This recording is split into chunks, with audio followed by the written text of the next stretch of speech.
Boa tarde para você. A Polícia Militar e soldados da Aeronáutica ainda procuram pelos suspeitos que invadiram na noite de ontem a base aérea de Manaus. Os homens que estariam vestindo fardas da Aeronáutica fugiram levando um fuzil depois de render e agredir o sentinela. De acordo com a Polícia Militar, às 11 da noite, 2 homens armados usando capuz e fardamento da Aeronáutica renderam o sentinela que estava de serviço próximo ao paiol da base aérea. Eles levaram um fuzil como este, modelo russo AK-47 e 40 munições. Nesta manhã, o clima era tenso na unidade militar. Soldados revistavam todos os carros que saíam da base.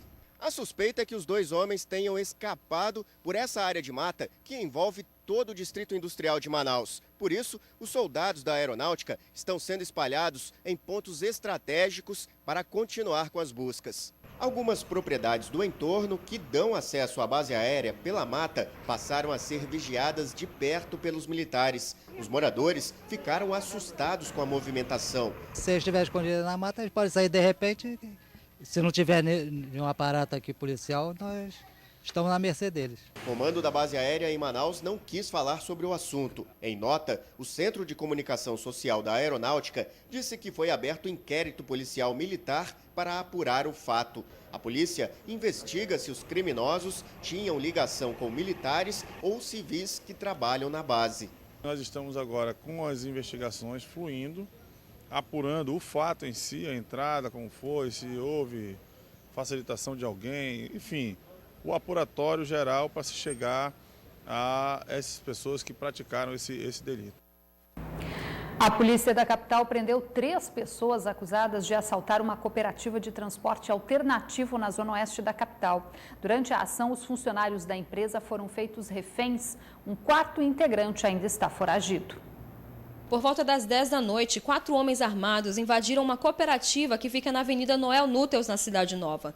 Elton Linique Macedo Holanda, de 21 anos, Bruno Eduardo Couto da Silva, 20 anos, e Carlos Alexandre de Melo dos Santos, 19 anos, foram presos logo após o arrastão feito na empresa. Durante o assalto, foram levados objetos pessoais dos funcionários e a quantia de R$3.000. Na delegacia, os assaltantes afirmaram que o dinheiro e celulares foram abandonados dentro de uma bolsa em via pública. Para confessar o assalto, mas se esquivam na ideia de que, como não foi pego o objeto do roubo, eles têm a ideia de que vão sair ilesos da situação e não é assim. Segundo o diretor da cooperativa, um dos alternativos tinha acabado de ser assaltado e, ao chegar na sede, foi surpreendido por um novo atentado. Todo mundo que ia chegando, eles iam fazendo de refém, colocando dentro de uma sala lá e fazendo limpa em todo mundo. Fizeram um arrastão aí na base de uns 10 veículos que estavam lá dentro. Os meninos já tinham sido acabado de ser assaltado e o que sobrou do assalto foi R$150 que dava para abastecer o carro.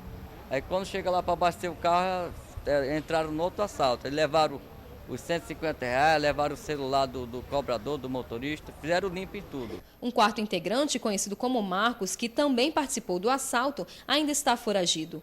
Elton, Bruno e Carlos foram encaminhados para a cadeia pública.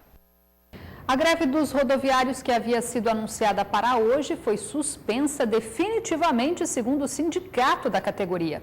O motivo foi o parecer favorável do Tribunal Regional do Trabalho à ação trabalhista que era movida pela categoria, reivindicando alguns direitos, como o pagamento de FGTS e o fim do banco de horas. Na noite de ontem, a paralisação já havia sido suspensa temporariamente depois que representantes do Sindicato dos Trabalhadores e das Empresas assinaram um termo de compromisso com a Prefeitura de Manaus, garantindo o funcionamento do sistema nesta quarta-feira. Depois da forte chuva da tarde de ontem, moradores do bairro José Bonifácio queimaram móveis em protesto às péssimas condições de uma das principais ruas da comunidade. Os moradores queimaram colchões e móveis que foram estragados com a chuva desta terça-feira. O motivo? Este buraco que ocupa toda a rua Rosa de Maio, no bairro José Bonifácio, e causa problemas em épocas de chuva. A casa desta cuidadora de idosos ficou coberta de lama durante toda a tarde de ontem.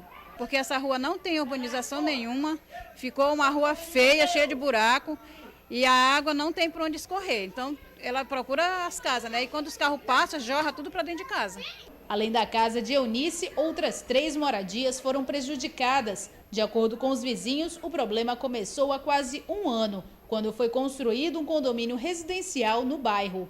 A gente não aguentou mais, hoje nós fizemos uma manifestação e fechamos a rua, porque a gente não aguentou mais, porque já veio a prefeitura, já veio um trabalho aqui e continua esse problema. Quando chove, o buraco não prejudica apenas o tráfego de carros. Os pedestres também têm dificuldades em passar pelo local. Na verdade, se tivesse uma calçada melhor, seria melhor, né? A gente vai passando devagar, mas vai passando, né? Os moradores pedem providências. Estou esperando a prefeitura, alguém que possa nos ajudar, porque não é só eu a prejudicada, tem meus vizinhos todos, as casas dele foram todas alagadas. Segundo a Secretaria Municipal de Infraestrutura, esta manhã foi iniciada uma operação emergencial na rua mostrada na reportagem. A previsão é que os trabalhos sejam concluídos até o fim desta semana. Inicialmente serão recuperados 400 metros da via e em seguida será feita a drenagem profunda para resolver definitivamente o problema. E vamos conferir agora como fica o tempo nesta quinta-feira aqui na capital e também em algumas cidades do interior do estado.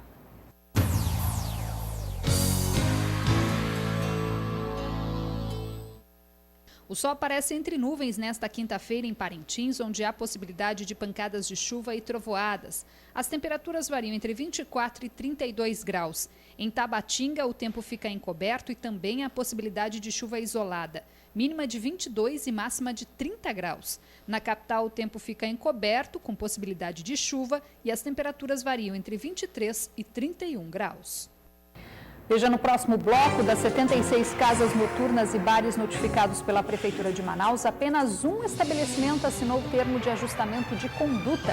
E ainda, pesquisa que aponta carência de médicos na região norte reforça a discussão sobre a revalidação do diploma para os profissionais formados no exterior.